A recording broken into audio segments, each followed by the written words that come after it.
Hey guys, welcome to Mentoring Monday. I hope you enjoyed the beautiful Christmas tree and happy holidays. In my last Mentoring Monday session, I spoke about lending money to friends and family. And if you've not watched it, check it out because it will save you both money and heartache. So today, I'm going to keep the topic about money, since money's really interesting to most people. And today's topic is going to be about money making money. So you might ask, what's money making money?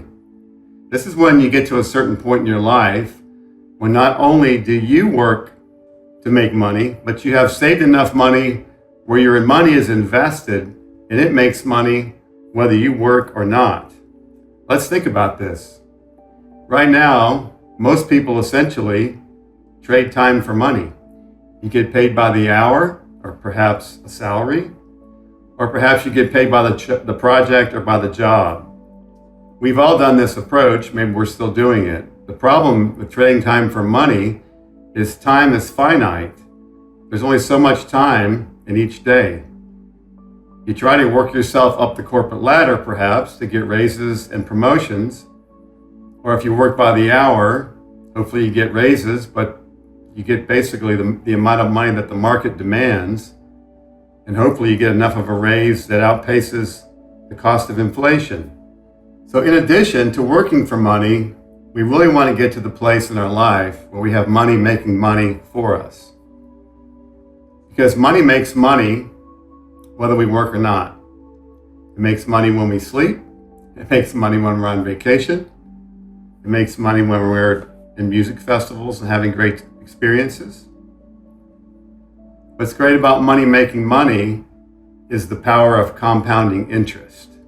For example, if we saved, by the way, compounding interest's best friend is a long period of time.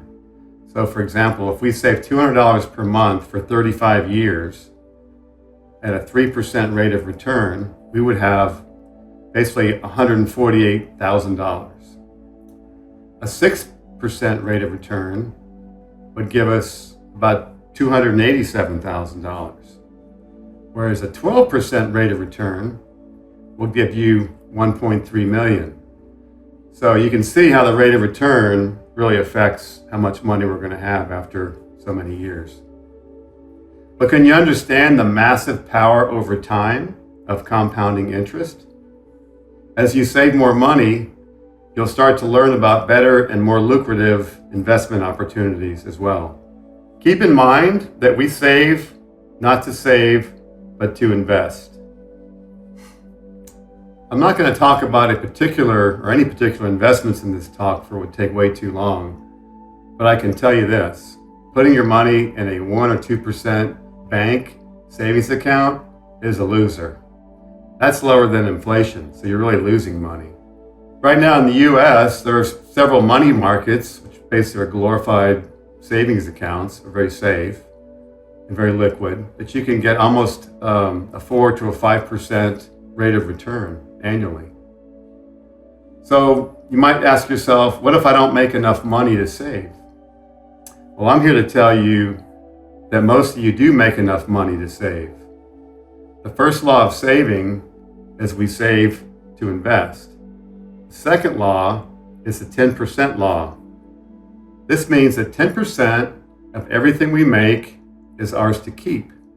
For example, if your take-home pay, that's net of all your taxes and whatever you're putting your money into, retirement, whatever, healthcare. If that amount is $3,000 per month, then I'm saying in your mind, it's actually $2,700 per month. The $300, the 10%, should go into a savings or investment account. So you want to live your life from the $2,700 that you make, not the $3,000. If you really budget, and I encourage you to have a budget, you can figure out how to save 10%. I think it's important to have at least 6 months of salary in some kind of a fairly liquid or a money market account. This is like your rainy day fund. Something happens to your car, or if you lose your job, you've got 6 months to get you through to find another job. You're not freaking out. But once you get to 6 months, you can start investing. And depending on your age and your knowledge and your risk tolerance, you have lots of opportunities out there. Personally, I have a professional money market investor or money manager investor to where I pay a small management fee, it's usually about 1% or less. And he invests my money in all kinds of diversified areas. So it keeps my risk much lower and puts me in different types of investments, whether it's the stock market, whether it's real estate, whether it's other types of investments such as private equity and those kind of things. But that's kind of down the road. I didn't have any money at all when I was in my early 20s. I was mostly living paycheck to paycheck.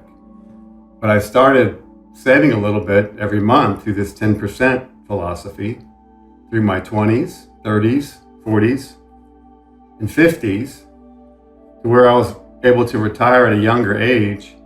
And now I live off my investments plus my music income. As I've gotten older, I've become more knowledgeable about investing.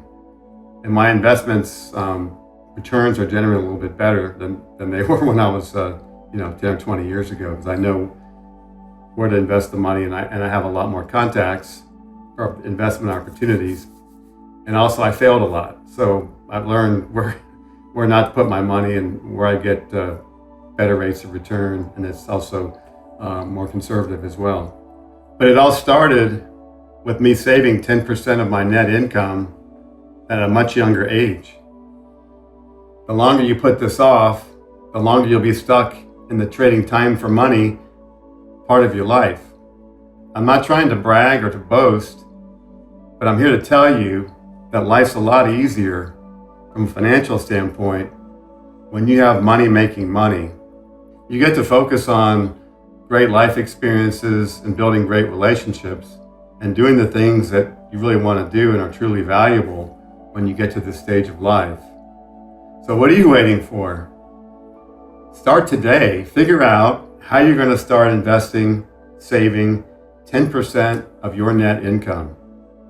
So I'll see you again in 2 weeks. And remember, it's never too late to reinvent yourself and to save and to invest. Cheers.